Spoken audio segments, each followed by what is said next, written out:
very positive image. So yes, Indians are definitely much stronger now than they were a decade.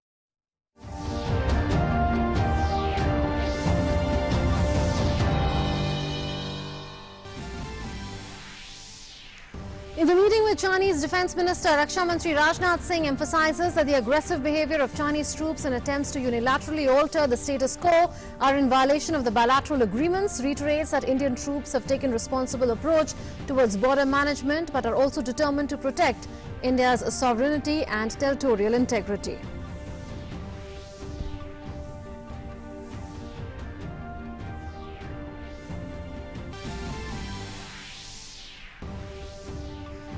Raksha Mantri also advises troops on both sides to take guidance from the consensus of the leaders for further development of bilateral relations and that both sides should not allow differences to become disputes.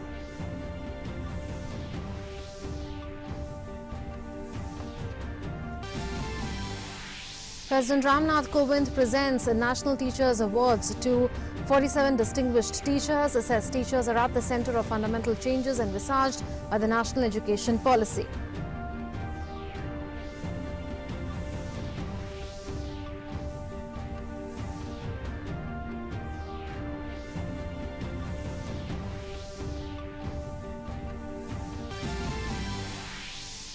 Narcotics Control Bureau produces Riya Chakravarti's brother Shaumik and Sushant Singh Rajput's former manager Samuel Miranda before court today.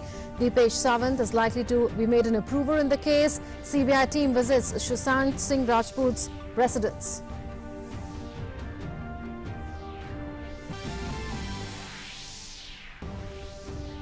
Health Ministry issues updated testing advisory. Guidelines provide for on-demand testing without prescription in order to ensure higher levels of testing, gives more freedom and flexibilities to state authorities to facilitate enhanced ease of testing for people.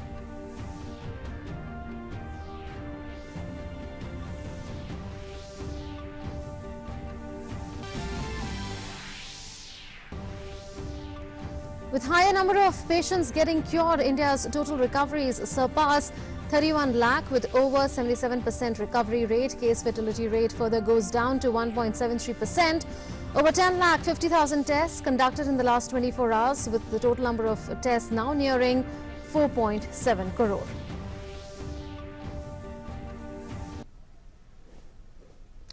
Hello and welcome. You're watching DD News and DD India with me, Munman Bhattacharya. Our top story: Raksha Mantri Rajnath Singh met State Councillor and Defence Minister of China, General Wei Fenghe, yesterday in Moscow on the sidelines of the Shanghai Cooperation Organization meeting. And in a series of tweets, Rajnath Singh said that the two ministers had frank and in-depth discussions about the developments in India-China border areas as well as on India-China relations. Raksha Mantri categorically conveyed India's position on the developments along the line of actual control, including in the Galwan Valley in the western sector of the India-China border areas in the last few months. Raksha Mantri emphasized that the actions of the Chinese troops, including amassing of large number of troops, their aggressive behavior and attempts to unilaterally alter the status quo, were in violation of the bilateral agreements. RM stated clearly that while the Indian troops had always taken a very responsible approach towards border management, but at the same time there should also be no doubt about a determination to protect India's sovereignty and territorial integrity.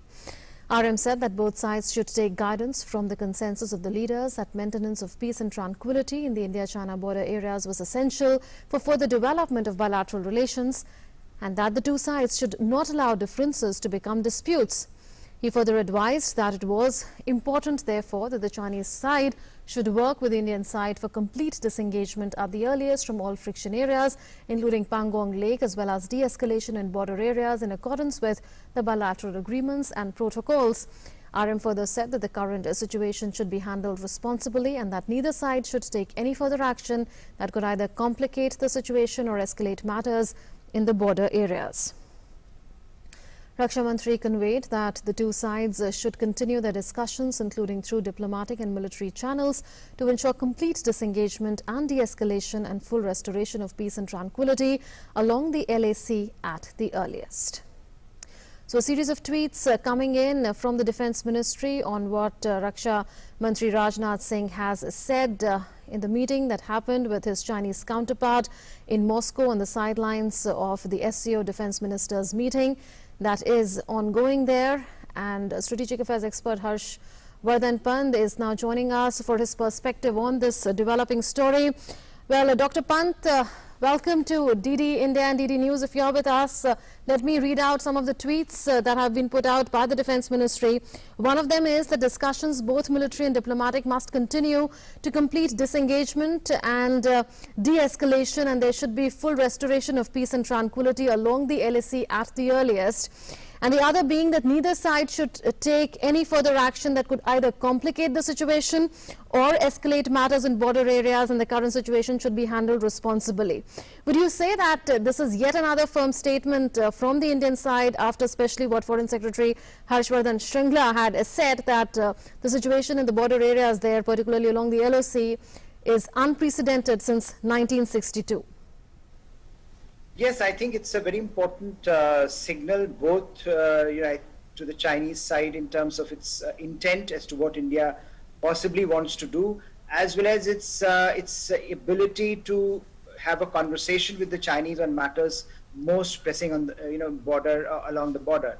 So I think what India is trying to do is, at this point in time, be very firm with the Chinese and tell them that there is a fundamental problem here which needs to be resolved. And China has to show its benign intent if this process needs to move forward of engagement. But at the same time, India is very clear that status quo ante needs to be restored, and that engagement with the China can only happen if the border situation is normalized, and China has to take the onus for that and to be the first mover in terms of that. Fair enough.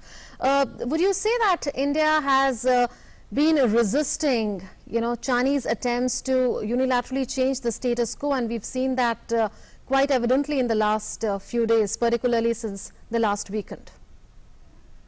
Yes, I think the fundamental problem that China seems to be, that India has been facing, is that China is trying to make a case for negotiations. Even while having these negotiations, China has been intent on altering the status quo. You can go back to the Galvan Valley incident, as well as to the recent incident in the southern banks of Pangong Tso Lake.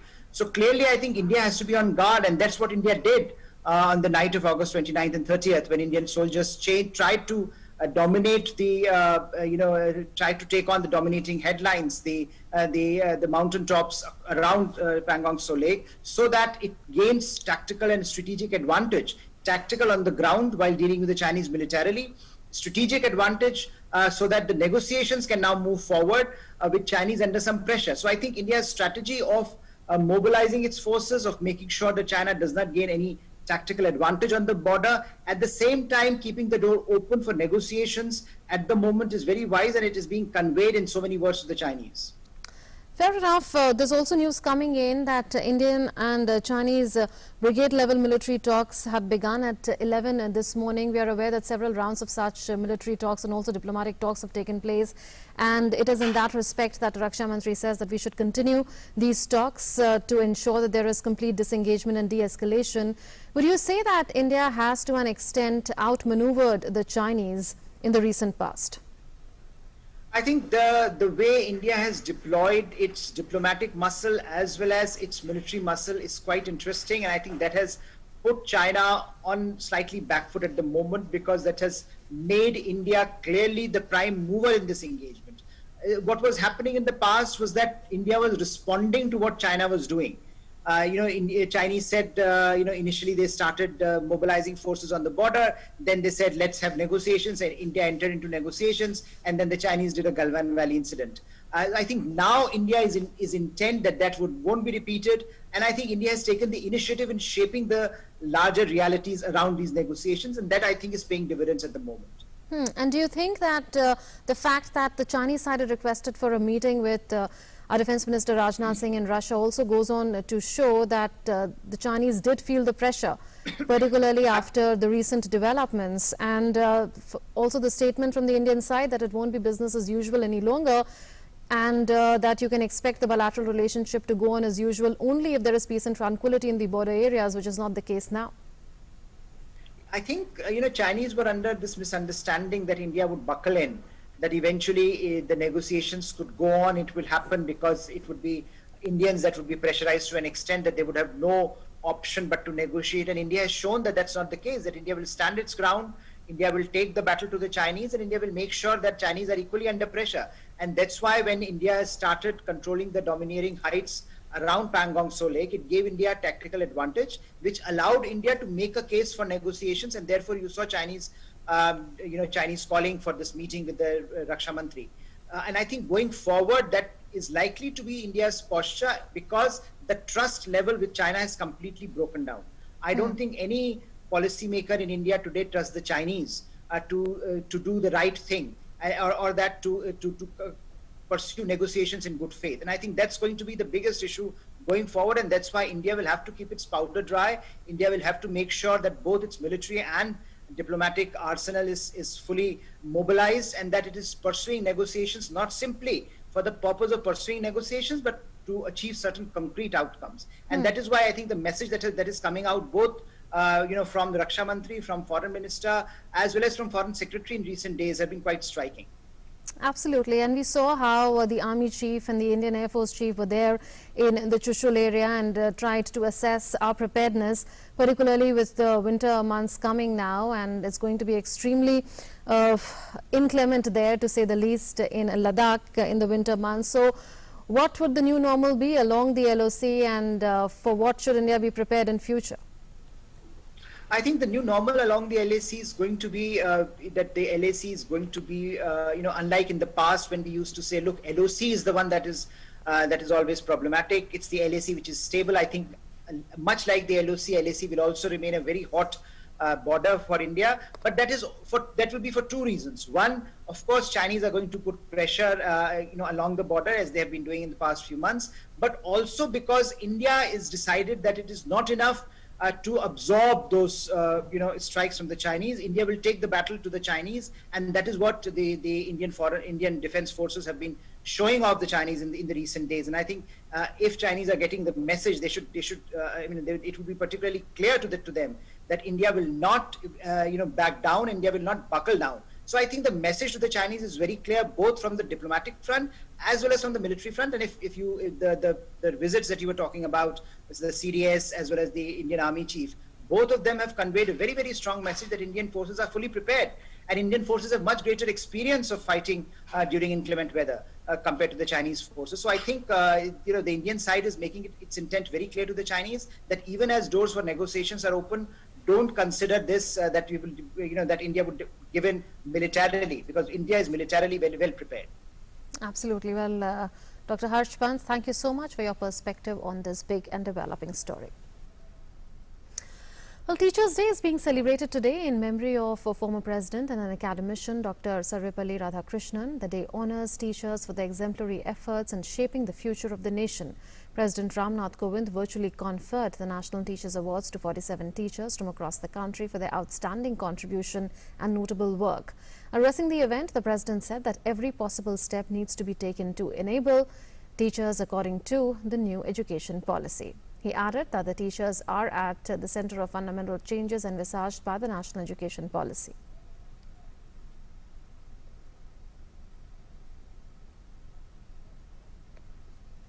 शिक्षा व्यवस्था में किए जा रहे बुनियादी बदलावों के केंद्र में अवश्य शिक्षक ही होने चाहिए।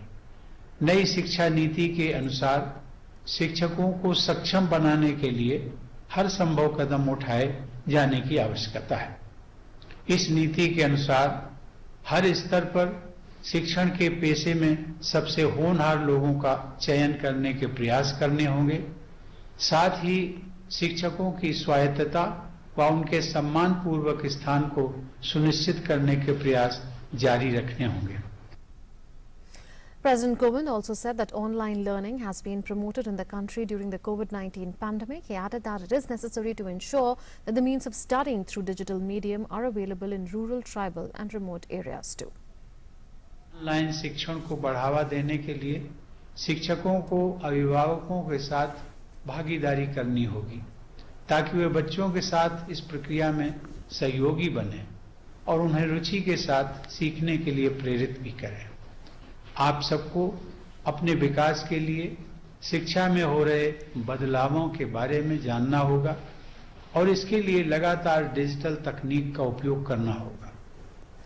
हमें यह भी सुनिश्चित करना है कि डिजिटल माध्यम से पढ़ाई करने के साधन ग्रामीण, आदिवासी और दूर दराज के क्षेत्रों में भी हर वर्ग के हमारे बेटे बेटियों को प्राप्त हो सके। While addressing the award distribution ceremony, Union Education Minister Ramesh Pokhriyal Nishank said that the Guru Shishya tradition is our identity and everyone praises his Guru. He also said that a teacher stands behind the successful disciple. मैं इस अवसर पर जबकि इस देश के महान दार्शनिक भारत के पूर्व राष्ट्रपति डॉक्टर सर्वपल्ली राधाकृष्णन जी के जन्मदिन पर अध्यापकों को राष्ट्रीय पुरस्कार से सम्मानित किया जाता है, मैं पूरे देशवासियों को और शिक्षक समूह को मैं बहुत सारी बधाई और शुभकामनाएं देना चाहता हूं। गुरु शिष्य परंपरा हमारी पहचान रही है। बड़े से बड़े पद पर सुशोभित व्यक्ति भी अपने गुरु के चरणों में वंदन करता है। निश्चित अच्छे जीवन के लिए अच्छे शिक्षक का होना जरूरी है और हर गुरु का इतिहास एक शिष्य से जुड़ा है और हर सफल शिष्य के पीछे अवश्य एक गुरु खड़ा है। Union Minister Prakash Javadekar today said that the new education policy is a revolutionary and futuristic policy that has come after 34 years. He was addressing Teachers' Day celebrations at Parle Tilak Vidyalaya in Pune on the subject of the new education policy. The minister said that the aim is to increase the gross enrollment ratio by 50% through implementation of NEP. He said the policy lays special emphasis on research and innovation, which will result into giving a boost to India's Aatmanirbhar Bharat campaign. He added this is a progressive policy and welcomed by all. The education policy is a revolutionary and futuristic policy which will prepare the student to take up the challenges and exploit the opportunities presented by 21st century. And in that, we have definitely taken note of early childhood education, curiosity-based education, inquiry-based education, and then flexibility in education, in-depth knowledge. We want to prepare teachers also with 4-year integrated B.Ed courses. The policy lays emphasis on foundational and numerical literacy. It will reduce curriculum but improve the ability to comprehend and analysis.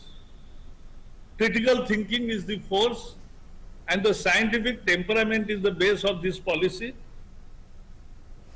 Indian playback singer Asha Bhosle has extended greetings on Teachers' Day. In a tweet, she said, acknowledging the creators of knowledge and wisdom today who give us the stepping stones of our lives. Teachers lay down the foundations for our character, outlook and temperament in life, and we should be ever grateful to them.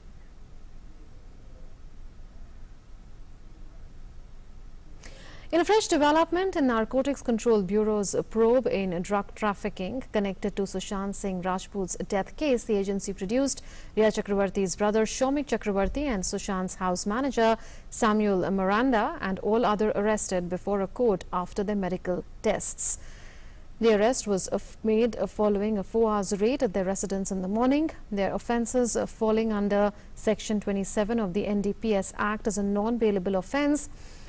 Narcotics Control Bureau has already made it clear that the agency has strong evidence against the accused and they will make a sustainable case against them in court. The two arrested are co-accused in the FIR filed by the CBI in the Sushant Singh Rajput's death case. However, the NCB has arrested both of them in connection with drug trafficking allegedly linked to this case. Meanwhile, Sushant's house staff Dipesh Sawant is likely to be made an approver or a government witness in this case. He was intensively confronted with Samuel Miranda yesterday. Statement of Dipesh Sawant will be recorded today.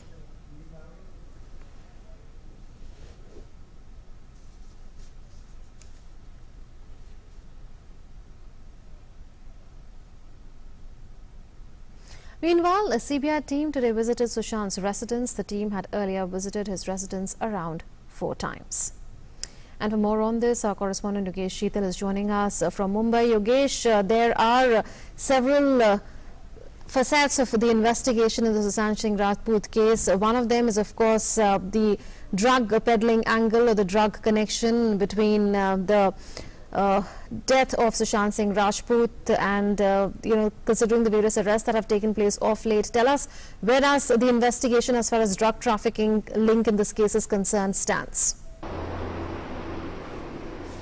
See, Munmun, currently the court arguments are currently underway, and defense have in fact concluded the arguments, and now public prosecutor is now arguing for the custody, basically for the custody by the agency NCB. Now, what remains to be seen that when Ria is going to be questioned, because already Souvik Chakravarti is the co-accused in this case, and after the arrest of Souvik Chakravarti and Samuel Miranda, now it is expected that NCB can summon Ria Chakravarti at any time. Hopefully today. What we are getting from the sources in NCB, that today at any time the summon can be served to Ria Chakravarti to join the probe. Now, what other things that you have also rightly mentioned, that CBI has also again recreated the crime scene around 4 times previously. Also the crime scene has been already recreated at Sushant's residence, where his body was found at Bandra on 14th of June. So now almost CBI and also NCB both are now investigating in this case. As far as ED is concerned, currently there is no questioning in ED, but the WhatsApp messages that were retrieved by the Enforcement Directorate after that the FIR was filed by the NCB. So now the main focus would be, I think the main important thing, the latest update in this case would be the custody, which I think at any time now the custody would be granted to the accused that have been arrested by the NCP, and after the custody has been granted, then it would be very clear that what would be the line of action by the NCP in this case, because now after the custody the formal investigation process would be started now. Right, Yogesh, Sushant's house staff Dipesh Sawant, we understand, is likely to be the approver of the government witness in this case. What are the chances of that, and when is his statement likely to be recorded today? See, Dipesh Sawant is one of the key picture in this case, because see, generally we see whenever central agency investigate any case, then generally one accused which is close-eyed of the main accused, or one accused, like in Sina Bora case. In fact, just for example, let me tell you that in Sina Bora case we had seen that Shamwara, who is the driver, the driver was made approver in that case, and later on he explained entire case to the prosecution and also in the court. So in this case also on the same line NCP has adopted the same principle, and now Dipesh Sawant, who is just a house established Sushant residence, has been the NCP is just trying to make him approver in this case. NCP has yesterday already said that the agency is not going to arrest him. So Dipesh Sawant will not be arrested, and definitely he will be prosecution witness, we can say prosecution witness or approver in legal term. So when Dipesh Sawant will be the approver, then Dipesh Sawant definitely has all the knowledge of what's happening in the building,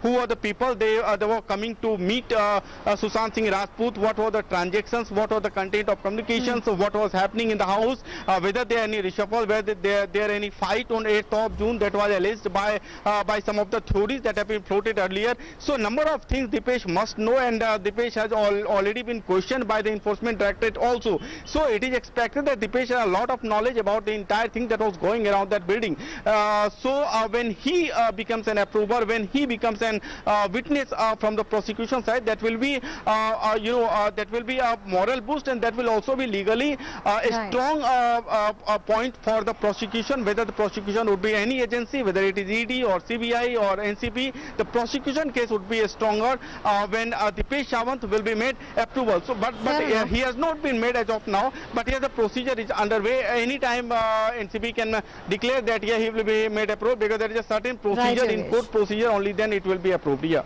Absolutely, Yogesh, that's all the time that we have for this. Thank you for those inputs from Mumbai. So that was Yogesh giving us the latest as far as Sushant Singh Rajput's death case is concerned. That's it then in this news edition. Up next is Dr. Speak. Stay tuned for that.